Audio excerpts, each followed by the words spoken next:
What's going on, family and friends? Truex is here, looking at the MK18 from Tactical Edge. Going to talk about its shootability, its reliability, of course, its price today, while we go over some of these features of the ever-traditional, ever-rugged Mark 18. All right, guys, we're going to start all the way from the A2 flash hider birdcage, going to the SB pistol brace. So, obviously, nothing special with the birdcage. It's been around for a really long time. Works really well. Suppresses flash. It's actually a compensator for a lot of people who don't know, and it works really well. It's just ugly and traditional, and I just don't like it, but it is what it is. Next, we have the WRS, I believe, 10 rail from Tactical Edge. It's a really nice, solid piece of aluminum. It's 6061 T6 aircraft aluminum. It's mil spec, which is pretty nice. For all of your mil-spec attachments. But really, you know, the whole purpose of why you have a quad rail is because this original build by Daniel Defense was made specifically for the special operations community. And so we've been killing lots of bad guys with this here platform so that they can mount their optics and their night visions and their D-balls and all those different types of things on these this rail. So even though it's you got lots of rail space and lots of weight, you make up for a lot of reliability. You know, these things are extremely durable. You can beat them to hell and back, and they're still going to work. So very good job on them. They have 4 different points for QD attachments for your slings, which is nice. And yeah, it's a rail. The barrel is 1-7 twist. It's a heavier barrel. I don't exactly know where they get their barrels from. All I know is that it's a chrome bore. It's got M4 feed ramps as well, which make it, you got M4 feed, you can't see anything, I'm dumb. But you got M4 feed ramps in there, which means that you can run lots of different stuff through there, lots of different ammo through there, and you're still going to have a lot of reliability when it comes to those different types of things. As we mentioned before, the upper and the lower are complete billet, so they just look really slick. They are very rugged, reliable. You could drag these behind a car and it's still going to be just fine. I'm really impressed with the upper and the lower, and yeah, that's just that. Moving on to the bulk carrier group. Bulk carrier group is a nice piece of machinery. Bulk carrier group is fully assembled to be mil-spec correct, if I'm not mistaken. It's DLC coated, increased strength. You got 30% stronger than nickel boron. Doesn't necessarily make it easier to clean, but still, it's still really nice. I really do enjoy this bulk carrier group for a number of different reasons, primarily because it's gone through about, let's say 2,700 rounds, not been cleaned. As you can see, it just really nasty, but it still runs pretty well. I can start to feel it get a little sluggish, but other than that, it works really nice. In this particular rifle, we have the Tactical Edge Warfighter trigger. It comes with, instead, a Geisley 2-stage trigger, which are really nice. So either which way, they have really good triggers in their guns. Some of them prefer the Geisley. I actually prefer the Advanced Warfighter. It's really nice. I put the Frank Proctor way of the gun bolt release on here. I just like it. It's a little bit fatter. Obviously, it doesn't look as cool because you can see the cutout space for those enhanced wider, larger ping pong paddles, but this one has a cant for it. Just the awesome mind of Frank Proctor, and so it doesn't look really cool, but I like it a lot because I wanted to keep this as less tactical as possible. Selector, short throw like technology behind this. Really what that means is that there's not really a lot of, I know that a lot of people love those 45-degree ones. I'm not a big fan of that, like on my Salient. It's just one of the things I don't like. This one right here, I know that when I throw it, I know that it's on safe, I know that it's off safe, right? And this short throw is just really, really easy, makes it really shootable to just snap up and then get your hand on, or gun on target, because you just know it's just really easy. It's not something that's very difficult to do, manipulate at all. So you got the SB tactical brace for the pistol brace versions. They also make this version in SBR. Not a fan of this brace. I think it's pretty trashy. I'm glad that SB came out with some other stuff like the 5 positioning stock, and I hope that Tactical Edge offers those things for the Warfighter pistol and the MK series, because it's just so much better. This is just a piece of trash. It flexes too much. Although it's shootable, it doesn't complement the rifle like it should, unfortunately.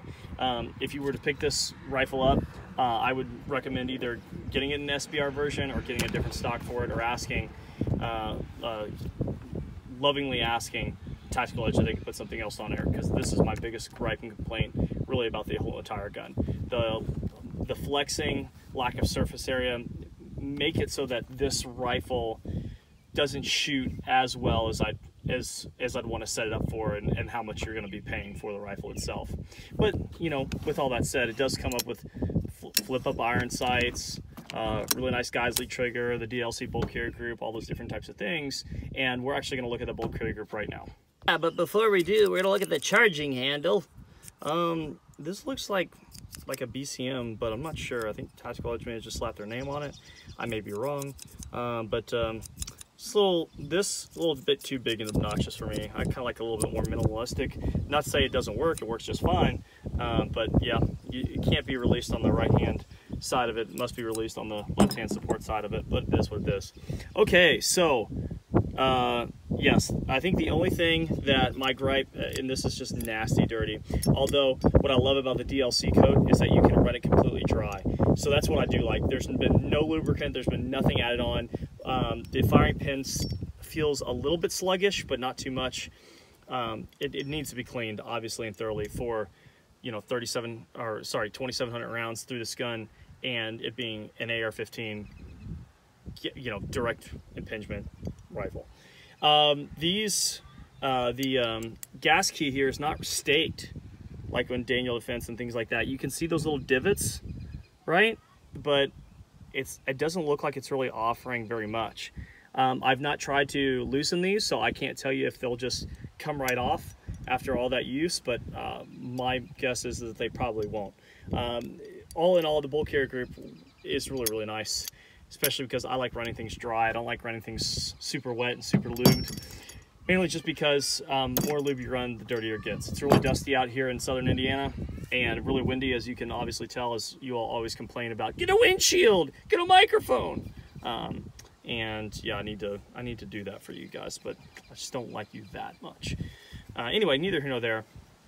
Everything about this this whole setup feels really nice. You can actually buy the uppers, I believe, just like this. So you don't have to buy the entire rifle. If you're just interested in MK18 lower, MK18 upper for your SBR, this would be a good option. Very reliable and rugged option as well.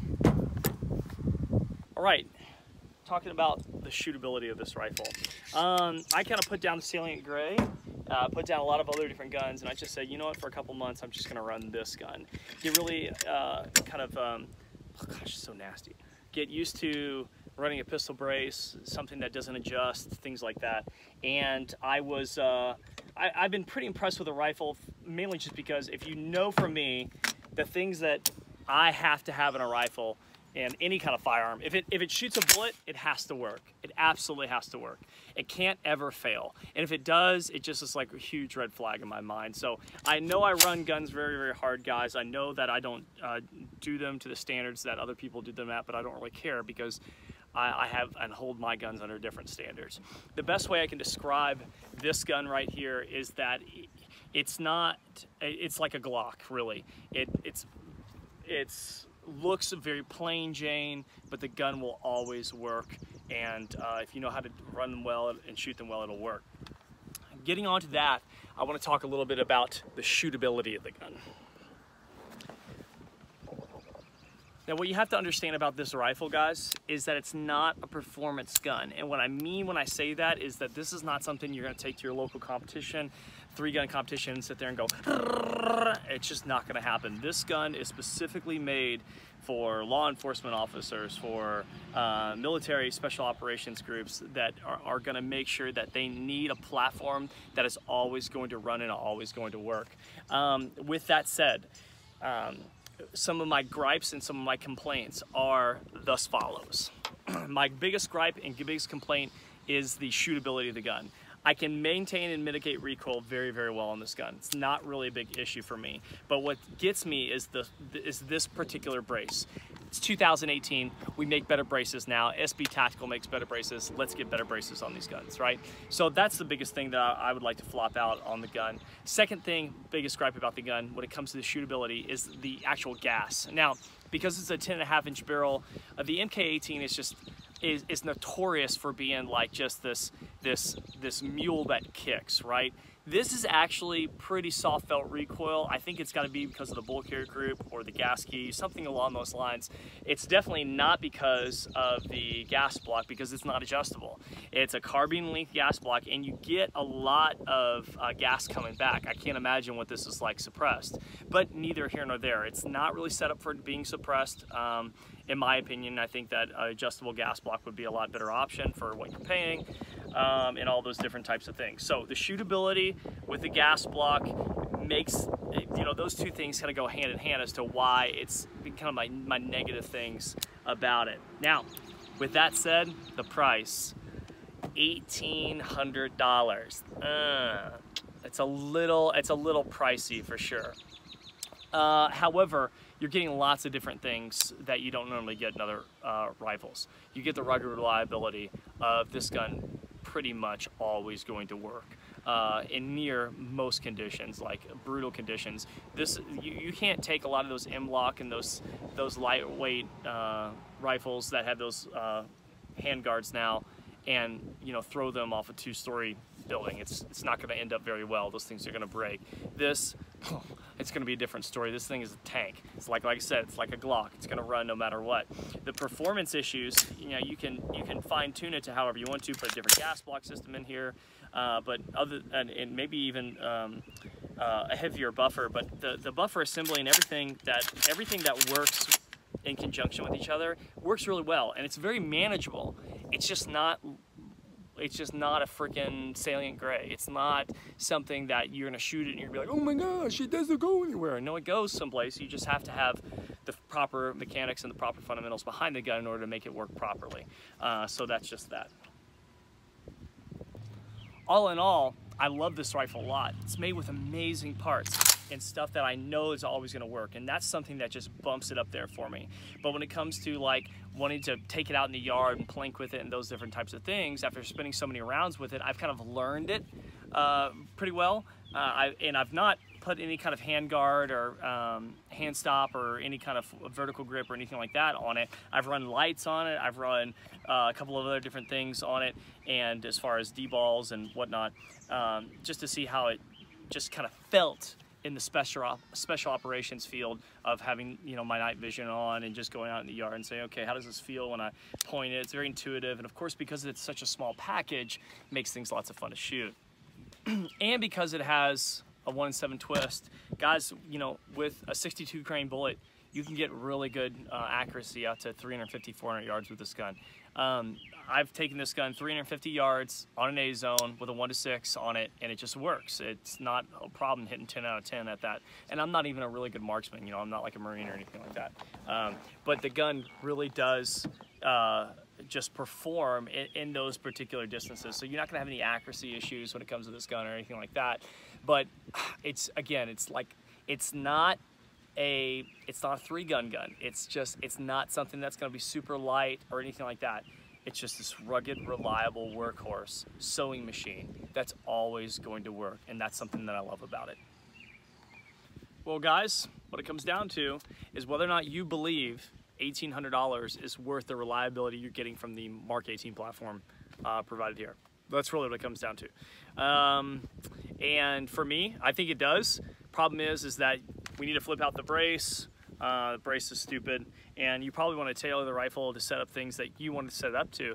And yeah, that's just that. But for me, reliability is a huge issue. So with that said, I think that the price point is what it is, and some people are going to complain about it, say that you can build something for less. Yes, you can, buttercup cupcake, but you're not going to build anything half that's as reliable as what you're getting right here.